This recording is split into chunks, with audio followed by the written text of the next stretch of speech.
during this time of phenomenally high stress, the most important thing is for you to take care of yourself as a precious resource for all of us. We are in this together, and we need to take care of ourselves and one another.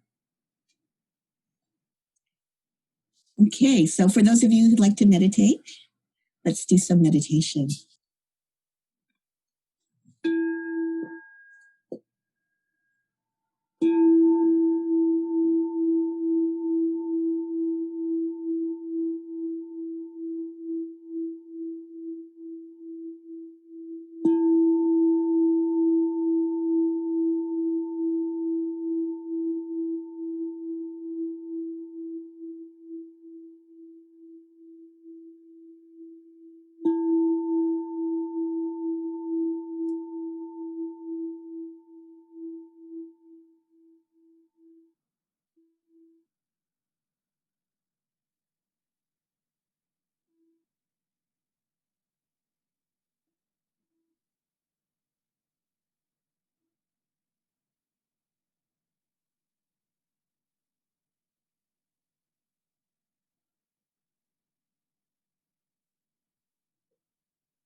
Let us begin by finding a posture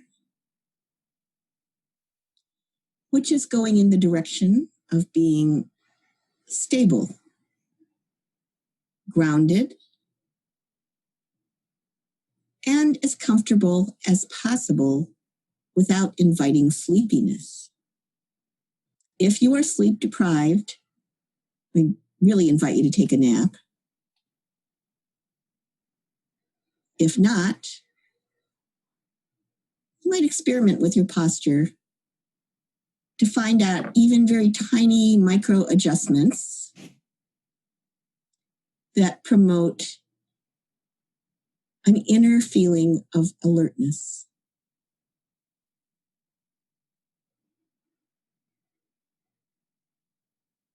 Why do we need to be alert? Because this is mindfulness meditation. Vipassana, or insight. So this is not a method in which we are visualizing things or chanting mantras or something like that. I mean, if that's your practice, please go ahead. Some of you may have a practice of Christian prayer or other types of prayer. For those of you doing mindfulness meditation, our posture invites alertness because we're encouraged to be alert, to notice and observe physical sensations,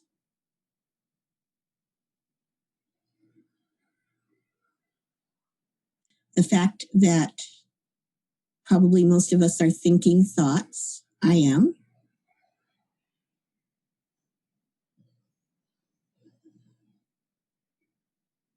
And we may notice small or large emotions.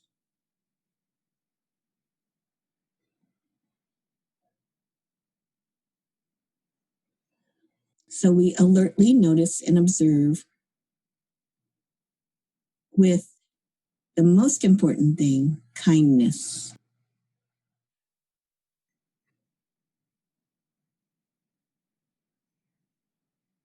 Just as if you were your own best friend.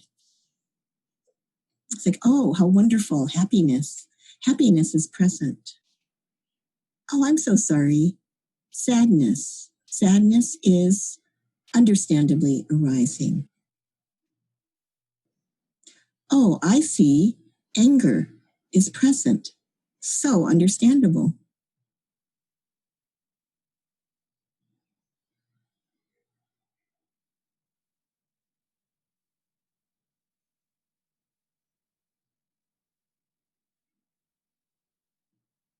Notice and observe.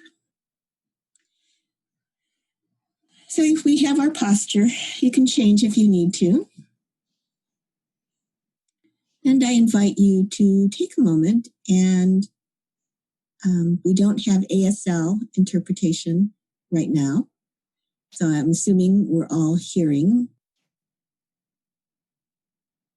What do you hear?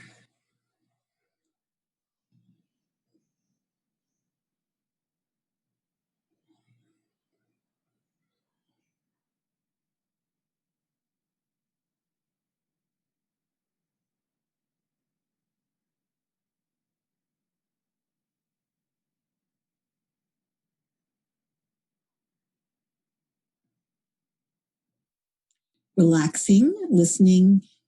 If it helps, you can take some deep, slow breaths or not.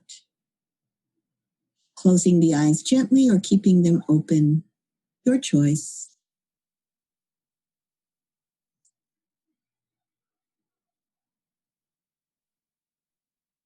Hearing sounds as they arise and change or do not change.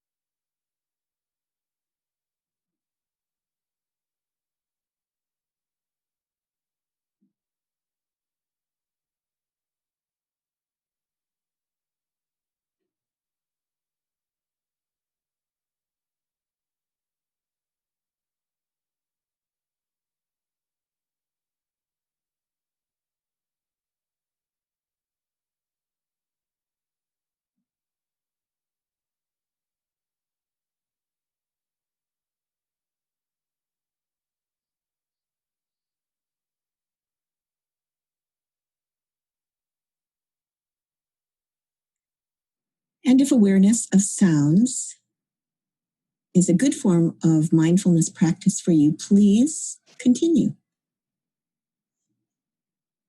Or you might like to gently shift the attention to mindfulness of physical sensation.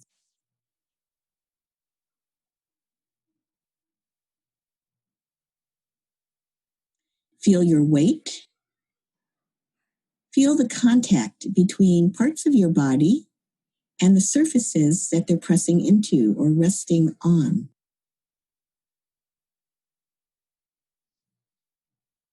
Often, the strongest sensations, though not for everyone, will be the contact between our buttocks or bottom and what we're seated on, if we're seated.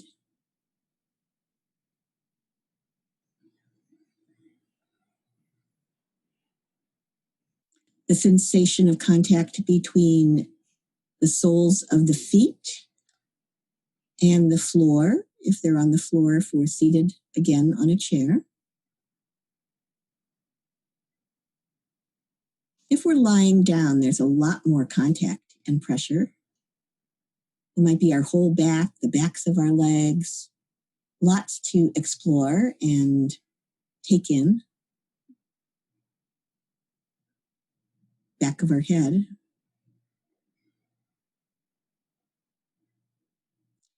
Where are the hands resting? And what is the sensation, the feelings, the physical feelings of where the hands rest on the surfaces beneath the hands?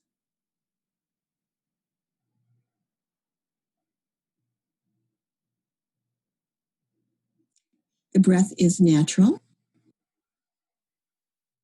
And if an urge to control it arises, that's natural too. Try to relax, let it go.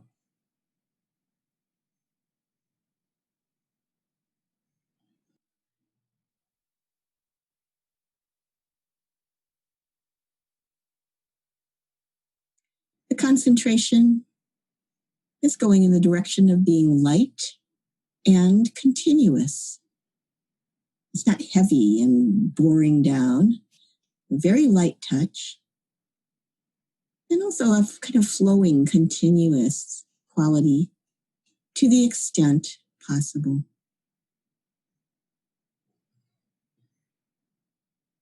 What physical sensations can you notice comfortably enough?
And here's another choice point.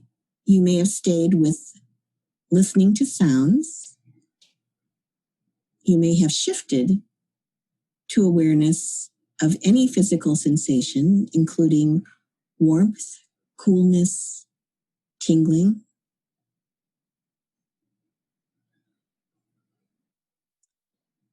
And now, if it's accessible to you and you like it, I invite you to narrow your focus and become aware, meaning bringing to the forefront of your consciousness the physical sensations as you breathe in, as you breathe out in a natural and relaxed manner. What do you feel?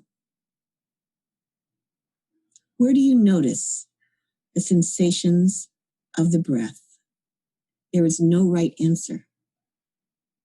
This is an exercise in observing what is true for you.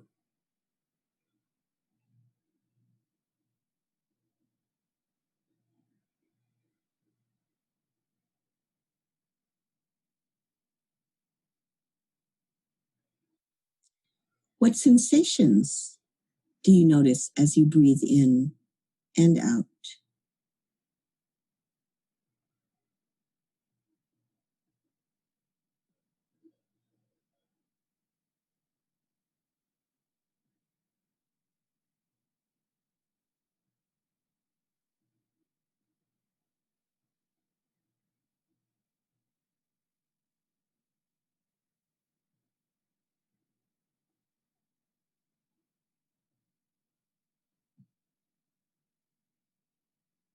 Do you notice that parts of the body may move, expanding, contracting, rising, falling?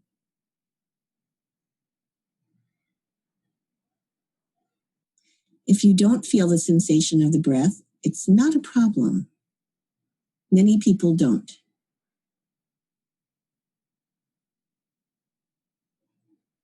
And then you might switch back to noticing any physical sensations.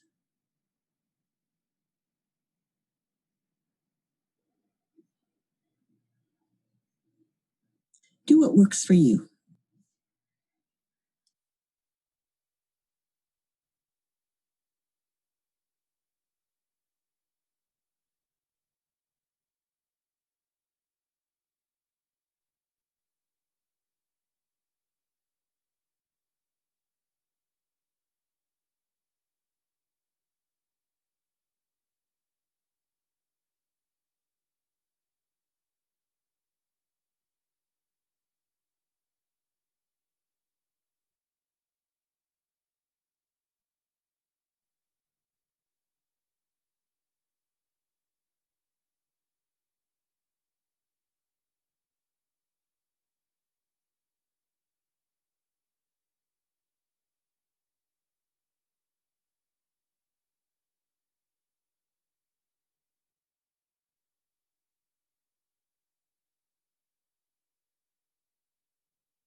And if it helps to stabilize you, to invite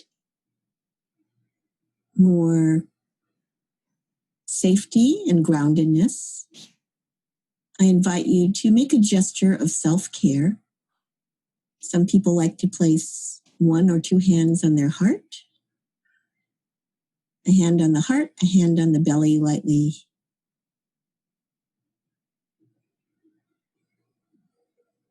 You might even experiment with placing the palm of one hand on your forehead and the palm or the fingers of the other on the back of your neck.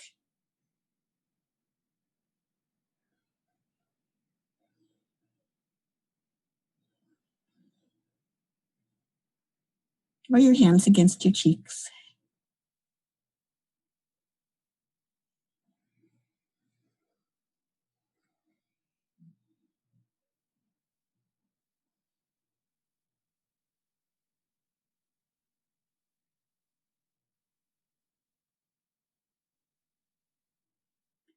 And if many thoughts arise,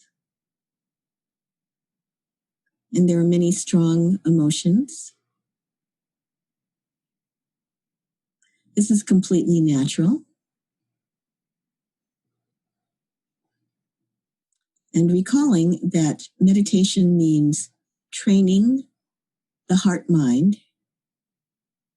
For those of us who wish to undertake this training, we gently return as soon as we notice, oh, I'm thinking about things. Oh, I've been swept away with joy or happiness or sadness.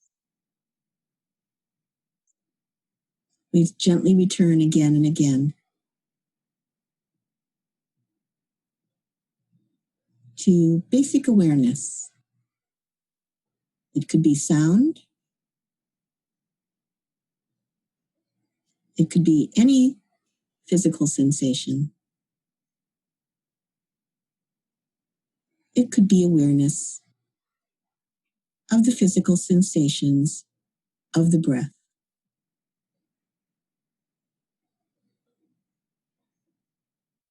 Whichever one you choose, see if you can stick with it for a while.